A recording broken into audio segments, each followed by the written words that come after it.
ভগবানଙ୍କୁ ସେବା କରୁଛି এই ପ୍ରକାର ମାଟା ଯେତେବେଳେ ଭାବିଦେବ ସେ ଘର ନୁହେଁ ମନ୍ଦିର ହେଇଯିବ। ଆମେ କରୁଛେ ଯାହା ବେଳେ ଦେଖିବ ଝଗଡ଼ା, କାହା ବେଳେ ଝଗଡ଼ା ନାହିଁ ମତେ କହିଲ? ଯଦି ମୁଁ ସତ୍ସଙ୍ଗକୁ ସବୁଦିନ ଆସୁଛି ଆଉ ମୋ ଘରେ ଯଦି ଝଗଡ଼ା ହଉଛି, ମୁଁ ସତ୍ସଙ୍ଗ ଆସୁଛି ମୋ ଘରେ ଯଦି ଦରିଦ୍ରତା ଆସୁଛି, ତାହେଲେ ଭଗବାନଙ୍କୁ ଆପଣ ଠିକ ପୂଜା କରିପାରିବେ। ଭଗବାନଙ୍କୁ ଆପଣ ଚିହ୍ନି ପାରିନାହାନ୍ତି, ଭଗବାନଙ୍କ ଉପରେ ସମର୍ପଣ ଭାବ କମିଯାଇଥିବ। ସେଇଥିପାଇଁ ଭଗବାନ କହୁଛନ୍ତି ରେ ମଣିଷ ମୋତେ କିଛି ଦରକାର ନାହିଁ, ପୂଜା କରିବାର କ'ଣ ଆବଶ୍ୟକତା ନାହିଁ, ମୋତେ ମୋର 24 ଘଣ୍ଟା ନାମ ଧରିବାର କିଛି ଆବଶ୍ୟକତା ନାହିଁ। ଖାଲି ଜୀବନରେ ଥରେ ମୁଁ ଯୋଉଠି ଭାବୁଛୁ ମୋ ପାଖରେ ସମର୍ପଣ କରିଦେ, ତୋରି କାମ ମୁଁ କରିଦେବି। ଦାସ ନୁହେଁ ତୀରିତ ଦାସ ହେଇଛି ଭଗବାନ କହୁଛନ୍ତି। ସେଥିପାଇଁ ଭାଗବତରେ 3ଟା ଶବ୍ଦ ଲେଖା ଅଛି।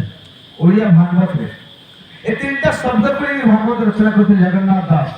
ନିଜର ମାଆକୁ ବୁଝେଇବା ପାଇଁ, ମା ଯେତେବେଳେ ସଂସ୍କୃତକୁ ବୁଝିପାରିଲାନି, ତା ପୁଅକୁ ପଚାରୁଛି ଜଗନ୍ନାଥ ଦାସ, ଯେ ଓଡ଼ିଆ ଭାଗବତରେ ଗୋବିନ୍ଦ ଗୋବିନ୍ଦ ପଦୁ ବୋଲୁଛି ଭଗବାନ। ମା ସେ ପୁଅକୁ ପଚାରୁଛି, ଆରେ ପରେ ମୁଁ ତ ସଂସ୍କୃତ ବୁଝିପାରୁନି, ମୁଁ ପାଠଶାଠ ପଢ଼ିନି, ଦୈନନ୍ଦିନ ମୁଁ ଖଟିକି କାମ ମାନେ ଖାଇକି ବଞ୍ଚିବା ଲୋକ, ମୁଁ ତ କିଛି ଜାଣିନି ଭଗବାନ କର, ତୁ ଯଦି ଓଡ଼ିଆରେ ଟିକେ ଲେଖି ଦିଅନ୍ତୁ, ଏ ଯେତେ ଶାସ୍ତ୍ର ଗୁଡ଼ାକ ଅଛି ତାକୁ ଗୋଟେ ପଢ଼ନ୍ତେ କିମ୍ବା କିଏ ଗୋଟେ ପଢ଼ିଲେ ମୁଁ ବୁଝିପାରନ୍ତେ, ତ ମୋ ଜୀବନ ଧନ୍ୟ ହେଇଯାନ୍ତା। ଏ ପ୍ରକାର ସେ କହୁଛି। ଏବଂ ସବୁ ଶାସ୍ତ୍ରକୁ ପଢ଼ିକି ଜଗନ୍ନାଥ ଦାସ ଓଡ଼ିଆ ଭାଗବତ ରଚନା କଲେ। ଯେତେ ଶାସ୍ତ୍ର ଅଛନ୍ତି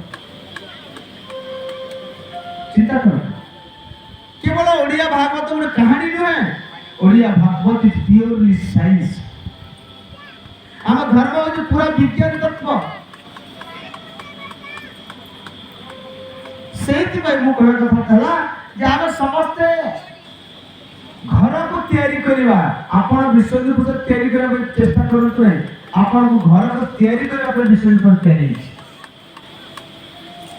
ଘର ଭାଙ୍ଗିଗଲେ ଗାଁ ଭାଙ୍ଗିଯିବ, ଗାଁ ଭାଙ୍ଗିଗଲେ ସମାଜ ଭାଙ୍ଗିଯିବ, ସମାଜ ଭାଙ୍ଗିଗଲେ ଦେଶ ଭାଙ୍ଗିଯିବ। ତାହେଲେ କୋଉଠି ଠିଆ କରିବେ?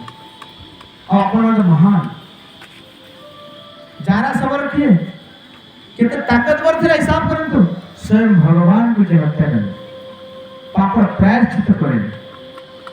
जारा सब थे ना निशान किए आपण कर वंशधर स्वयं भगवान निंदा को गले गलारे रही सबर किए जार ओठा खाई की पवित्रता अनुभव करते भगवान श्री राम तो सही वंशर अनुଯାୟୀ सही कुलर प्रदीप गुड़ाक आपण समस्त बचती ए कुलर प्रदीप गुड़ाक गोटे प्रदीप हजार हजार प्रदीप कमी जलेबा एवं ए अंचल को जीवनमय करदेबा राम राज्य परिकल्पना में सार्थक करया पे आपण समस्त समय मूल्यवान अटे।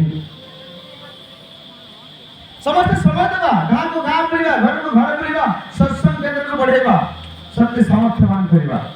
कारण रामायण होचे एक पारिवारिक ग्रंथ। यदि परिवार को गढ़ी तोड़बार अच्छी ताले रामायण को दैनंदिन पढ़ंतु अनुकरण करतु अनुसरण करतु। घर में किसी समस्या यदि समाधान करबा अछि ताले रामायण को दैनंदिन पढ़ंतु। यदि शत्रु आम घर को आछि कूटनीति रे प्रयोग दरकार अछि ताले गीता पढ़ंतु। भगवान कृष्ण का चरित्र पढ़ंतु समाधान पाइबे। रामायण सामान्य ग्रंथ में आपको लगुची किंतु प्रभु राम के जन्म पूर्व फोरकास्ट आगे से थिला ये प्रभु राम जन्म नेबे भगवान विष्णु के पाख को समस्त देव देवादी गले जे आगे एई प्रकार स्थिति आजी हेछि त्रेता युगरे